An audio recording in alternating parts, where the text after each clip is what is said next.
अस्सलाम वालेकुम स्टूडेंट्स। बच्चों, आज का हमारा टॉपिक है electric and gravitational forces a comparison, यानी comparison of electric and gravitational forces. We know that electric force is the force between 2 point charges, and it is calculated by using the Coulomb's formula, Coulomb law. E is equal to 1 over 4 pi epsilon naught q1 q2 over r square, where q1 and q2 are 2 point charges and r is the distance between q1 and q2. Epsilon naught is the permittivity of free space. Similarly, the formula for the gravitational force is यहाँ पे F यानी F E electric force और Coulomb's force है, और F G gravitational force between two masses is given as G m1 m2 over r square, where m1 and m2 are two masses and r is the distance between the two masses m1 and m2, and g is the gravitational constant. Here 1 over 4 pi epsilon naught is equal to Coulomb's constant, and this is denoted by k, and its value is 9 into 10 raised to power 9.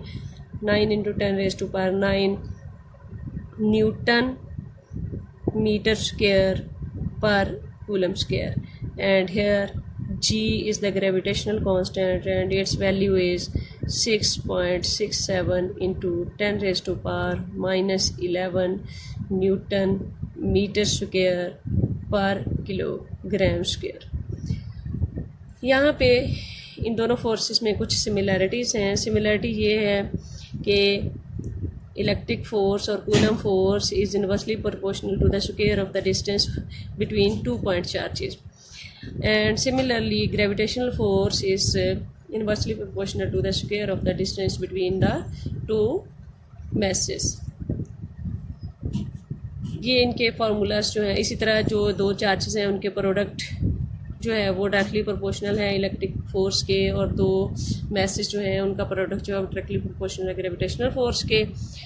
तो इसमें अगर हम देखें, यहाँ पे जो electric या Coulomb's force है उसके लिए कांस्टेंट की वैल्यू है 9 इंटू 10 रेज़ टू पावर 9, और यहाँ पे है 6 ग्रेविटेशनल कांस्टेंट की value 6.67 into 10 raise to power minus 11।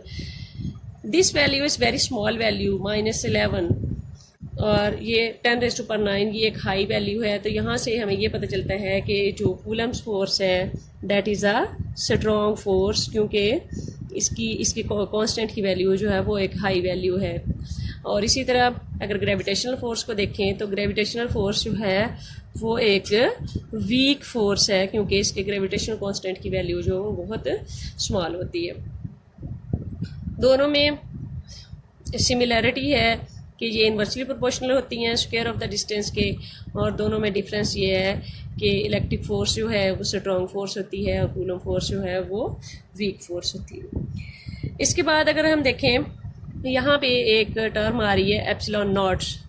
अगर हम इन 2 point चार्जेस के दरमियान कोई मीडियम इंसर्ट कर दें तो हमारे पास इसकी वैल्यू कुछ इस तरह से हो जाती है 1 over 4 pi epsilon naught epsilon r, relative permittivity epsilon naught q1 q2 over r square। तो इससे पता चलता है कि जो कूलम्स फोर्स है वो मीडियम डिपेंडेंट है, मीडियम पे डिपेंड करती है। जब इसके दरमियान मीडियम आ जाता है तो इसकी वैल्यू वीक होना शुरू हो जाती है। लेकिन जो ग्रेविटेशनल फोर्स है वो इस चीज़ पर डिपेंड नहीं करती कि इसके दरमियान में दो मैसेज के दरमियान में कोई और मीडियम आ रहा है, तो वो दो मैसेज के दरमियान हमेशा एक ही वैल्यू जो है वो रहती है।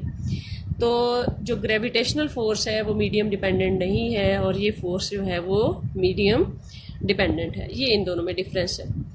एक सिमिलरिटी भी है इसके साथ साथ, वो सिमिलरिटी ये है कि ये फोर्स जो है ये भी एक कंजर्वेटिव फोर्स है, और ग्रेविटेशनल फोर्स जो है वो भी एक कंजर्वेटिव फोर्स है। कंजर्वेटिव फोर्स का मतलब ये है कि ये दोनों फोर्सेस जो हैं ये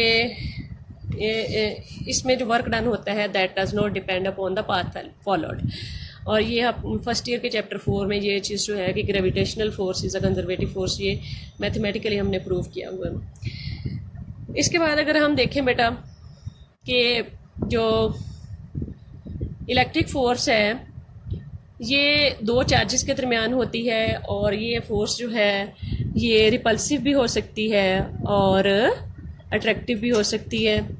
यानी अगर दो लाइक चार्जेस हों तो उनमें ये रिपल्सिव फोर्स होती है, लेकिन अगर दो अनलाइक चार्जेस हों तो ये उनमें अट्रैक्टिव फोर्स होती है। जबकि इसके अगेंस्ट अगर हम देखें ग्रेविटेशनल फोर्स को, तो ग्रेविटेशनल फोर्स जो होती है ये ऑलवेज अट्रैक्टिव फोर्स ही होती है, ये कभी भी रिपल्सिव फोर्स नहीं होती। ये दो मैसेज के दरमियान हमेशा अट्रैक्टिव फोर्स ही रहती है। तो ये है कुछ comparison electrostatic force, Coulomb's force का ग्रेविटेशनल फोर्स के साथ, जिसमें आपने कुछ सिमिलैरिटीज़ देखी हैं और कुछ आपने इनमें जो है एक दूसरे से डिफरेंसेस देखे हैं, ये कैसे एक दूसरे के साथ डिफ़र करती हैं। तो ये इनका कंपैरिजन था।